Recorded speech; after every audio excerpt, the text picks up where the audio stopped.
Hello, and welcome back to A Body in Progress. Up until this point, we've been focused very specifically on my personal history and my goals going forward for my physical health. So you've watched those videos, and at least I'm assuming you have. You have watched them, haven't you? I mean, the idea that there are people out there who haven't watched every video so far. You know what? I just don't even want to work with that notion. I'll be back.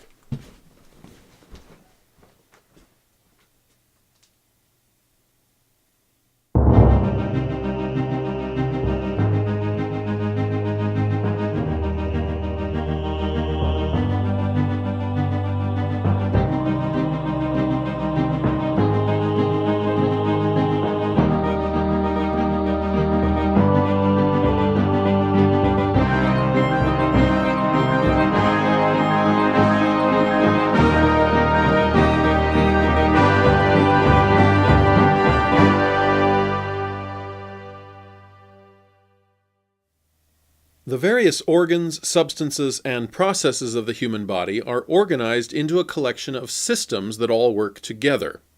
There's the skeletal system, the nervous system, the circulatory system, the respiratory system, the digestive system, the renal system, the endocrine system, the exocrine system, the immune system, and the reproductive system. There is an 11th system, and that is the obvious focus of this series of videos, and that is the muscular system.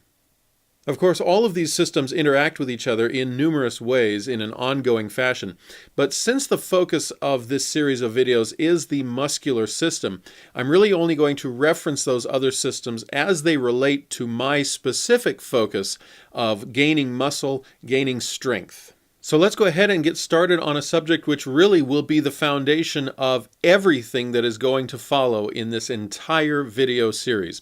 It may be somewhat simple for those of you who are experienced personal trainers. This may be very common knowledge to you if you have a profession or an intricate history with studying the human body and the muscular system.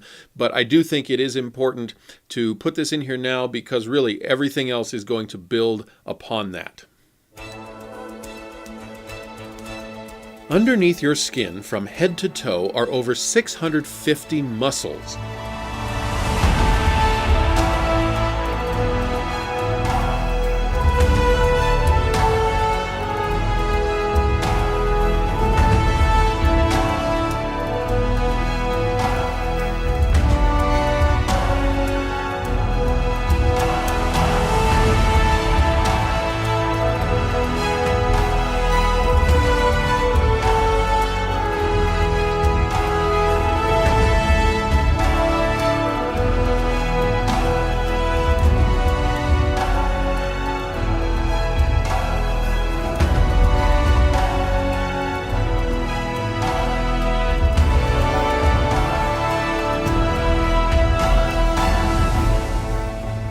But just what are they? And that's one of those words I would have a hard time defining without using the word itself. They're muscles.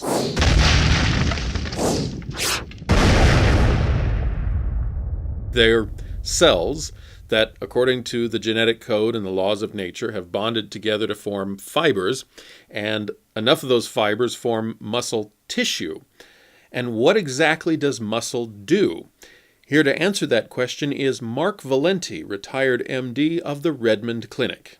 Well, muscle has many different functions and forms. The biggest muscles that we know about happen to be voluntary muscles, and those are the ones that move your limbs and you command them to move, hence the term voluntary. Involuntary muscles are the muscles that just work automatically, usually heart, gastrointestinal tract, and a variety of other internal organs. Skeletal muscle is made up of myofibrils, which are little units of muscular lined in polarity, meaning they're all lined in the same direction, and they ratchet together chemically and actually need nutrients, calcium, and other things to then make those bonds, and then require oxygen to break the bonds to cause it to eventually relax. And the muscles really has thousands of these little units that are contracting, and when a muscle has tone, then it has a certain percentage of those myofibrils contracting. All right, so not the whole muscle doesn't contract all at once, and at rest you have you can feel that your muscle has some body or shape to it, and that's what tone is. And I'm not sure exactly what the percentage is, but it might be 10-15% of the myofibrils are firing off, and then another 10-15% will fire off, and they trade off and cycle. That way the whole muscle doesn't become just tired, just sitting there doing nothing. When you then go to use the muscle, you recruit or use more myofibrils. And again, I'm not exactly sure what's the max percentage, but you use a vast majority of more myofibrils, and that then makes it move and then creates then strength as well. All right, I'm sitting around one day and I have a thought about wanting to go do something, about needing to move in some way. What then?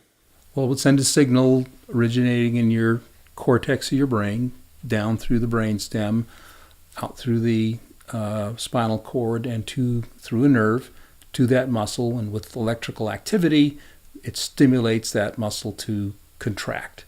For example, I'm here with my friend Carson, who has his arm fully extended, which means his bicep is fully elongated and, for all intents and purposes, completely at rest, except for the small percentage of myofibrils scattered throughout his bicep at any given time that are firing and ratcheting in upon each other.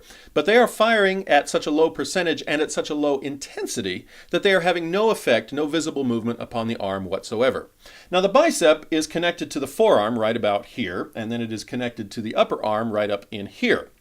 When the bicep contracts upon itself, it is going to pull whichever part of the body moves the easiest, and in that case it's going to be the forearm. So when Carson's brain decides that, for example, he's hungry and he wants to get some food to his mouth, like a saltine cracker, his brain will send a signal through the nervous system to the motor neurons that fire the myofibrils saying, it's time to fire. Now, a saltine cracker is very light, so it's not going to take a lot of effort by the myofibrils to contract upon themselves and bring the cracker to his mouth. You will notice that once the cracker is at his mouth, the mass of bicep tissue that was once elongated has now contracted upon itself. It has become more dense. He hasn't added more muscle. He's simply crammed the muscle tissue that he has into a smaller space. It's compacted. It has formed this mound or a peaked bicep. If we provide some resistance and the myofibrils have to actually work, like say at a gym lifting a heavy weight, or in this case 240 pounds of me pulling against Carson, you will see, if you could take a nice close look, which I don't know if I'll be able to provide here, but I'll try, you will see that the bicep will actually peak and mound up even more as those myofibrils band together even harder and try their darndest to make the bicep contract the way the brain wants to, like this. So now Carson is going to pull slowly, all right, and bring his arm in, keep going, so that, yeah, there we go. Should have, if I can get my arm out of the way, a nice peaked bicep that Carson has developed over several years of consistently working out, and is a good example to what I should be doing. That's what happens when you want a limb to contract toward you. What is it that causes a limb to extend away from you? It's actually the very same principle, and it's all just a question of mechanics and where the muscle is attached. So we've already seen how the bicep pulls the arm toward you, and this is the part I wish I had thought of before Carson left, because now we have to use my own flabby arm. But if I want my arm to now extend, I'm going to need the tricep. That's the muscle that's underneath. And it is attached in such a way that when it contracts, it will actually pull on the upper arm and cause it to extend away. It's really that simple.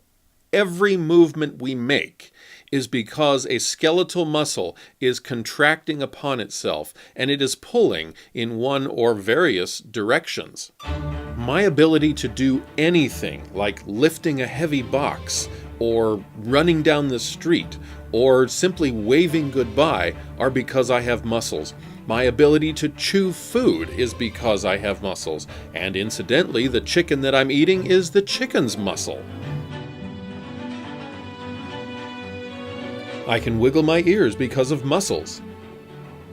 I can look up and down and all around because of 6 muscles attached to each of my eyes. Whether you're playing piano, throwing a football, hitting your sister, charging across an open plain and planting your spear in the thick hide of a mastodon, all of this is made possible by those myofibrils contracting upon each other, or as Dr. Valenti used the term, ratcheting upon each other, using calcium, potassium, sodium, and magnesium, which is probably more than you needed to know today, but there it is, and then oxygen to release the system, to cause those bonds to actually break apart again.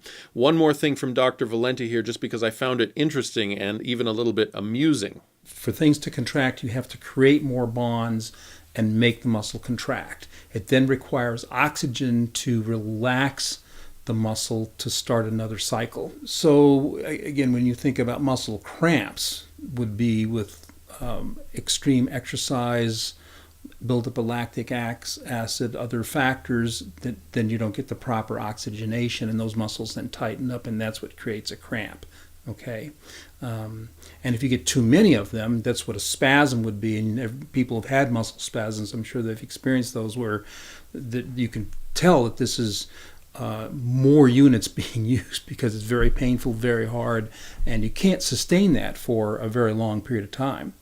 And interestingly, just to explain what rigor mortis is when the muscles then don't have any oxygen to break the bonds, they actually become stiff. So after a period of time, that's what creates the rigidity of death before those break down, just as a sidelight.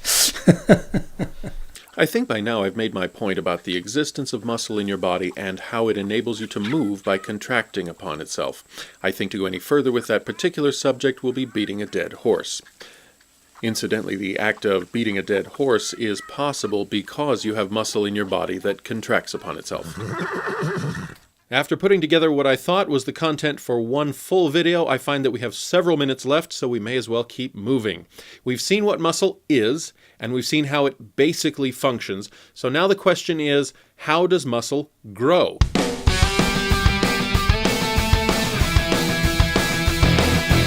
Before we get into any complicated discussion of stimulating muscle growth through resistance training or anything that has to do with actual bodybuilding, the simple answer to why and how muscle grows is it gets used.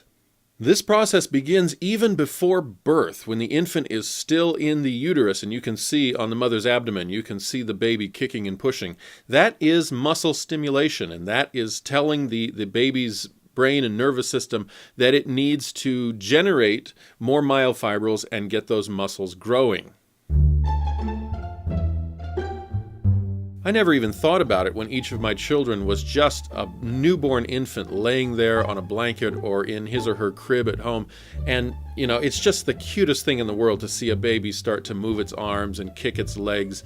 That, again, is more muscle stimulation, and that is actually getting the muscles to grow. Of course, they're very small at that point. We don't think of it as a workout or even really using one's muscles, but for an infant of that size, that is generating muscle growth.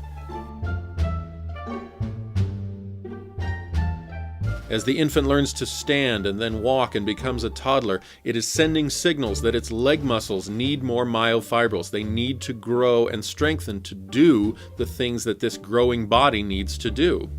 Now, of course, in the first couple decades of a human being's life, a lot of muscle growth happens just because we exist. We have this DNA and we have this mapping, this life programming within the genetic code that programs the glands and hormones to just cause us to grow, so that as your skeleton grows, your muscles will grow to match the length of the bones and things like that. But it still requires muscle stimulation to some degree. We could, if we wanted to be extremely cruel laboratory researchers, strap an infant down to a table so that it could not move its arms and its legs, and we could keep it there. So that even if we fed it good nourishment, and then even if we showed it love and skin-to-skin contact and the things that psychologists realize help a person develop, nevertheless, those muscles that couldn't move would atrophy. There's only so much that the life programming within the DNA can overcome. If those muscles don't get used, even at the infancy and toddler stage, they will eventually atrophy into uselessness. So in very simple terms, the more a muscle gets used, the more it tells the body that it needs more muscle tissue. From there, it's a very obvious logical step to the next progression of muscle. How do you get it to get actually bigger? Well, you simply cause those muscles to work harder so that they send even more signal to the body's programming saying, we need more myofibrils. And the more myofibrils you pack into that muscle, the stronger it gets and the bigger it gets. But that is a topic for another time. That may have been an extremely simple and elementary level presentation of the subject. As I said at the beginning, some of you may be way beyond that. Some of you may just not need that information. But I feel that it is helpful to just have that grounding right there so that as we move forward and discuss diet and nutrition and then resistance training, and as we look at my own personal journal, my own personal progress from the man I once was, extremely overweight and lazy and in pain because of my excessive body fat, to the person I want to be, I think having that starting block I think will be a useful thing. I hope so. Anyway, as much as I'm sure anybody watching this channel wants to get into the subject that everybody thinks about when they think about health and fitness, which is the weightlifting part, our next episode is going to be about diet and nutrition. So stay tuned. I'm Brian Johnson, and this is A Body in Progress. To get into the really nitty-gritty biochemistry, I'd have to review that stuff. It's interesting. You have to learn all that to pass your tests, to get through college and then especially through medical school. But a lot of that stuff never surfaces back. It has nothing to do with what you're actually doing. Yeah.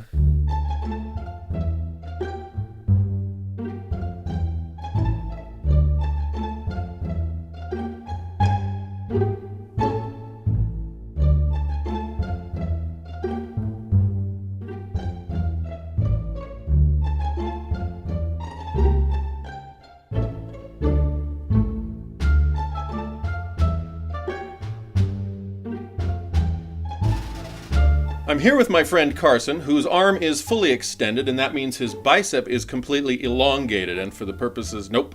I'm here with my friend Carson, who has his arm fully extended, which means his bicep is completely elongated and at rest, except for those few myofibrils, that low percentage of pulling upon the tendon that is attached to the forearm and the tendon that is attached to the upper part of his upper arm. Golly. The human arm is actually quite heavy. All right, here we go. I'm here with my friend Carson, who has his arm fully extended, which means the bicep is completely elongated and for all intents and purposes. All right. Talking takes it out of you. Could do like jump cuts. I could. I don't like them. Yeah, I can't blame you. I know they're the latest thing. I mean, where a guy gets out 2 or 3 words and then we cut to another sentence and another sentence. I wouldn't do too many back to back, obviously. I am gonna make a video making fun of those. But you should. All right. It is completely at rest, except for that small percentage of myofibrils that are scattered throughout his bicep at any given time, retracting upon, creating a much more solid and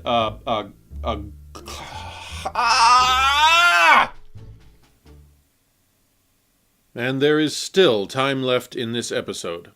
I have been working on this episode, shooting it and editing it for over 2 weeks. An hour here, an hour there, in between my 2 jobs and other activities. I am so ready to just finish it, publish it, and let you watch it. So I'm not going to worry about trying to fill these last couple of minutes with any useful information whatsoever. I didn't even have the energy to put up the white sheet behind me, so you get to see my office in all of its unfinished glory. Anyway, I'm going to finish my tea and just relax and let this episode roll on out with whatever footage of coming attractions I can squeeze in at this point.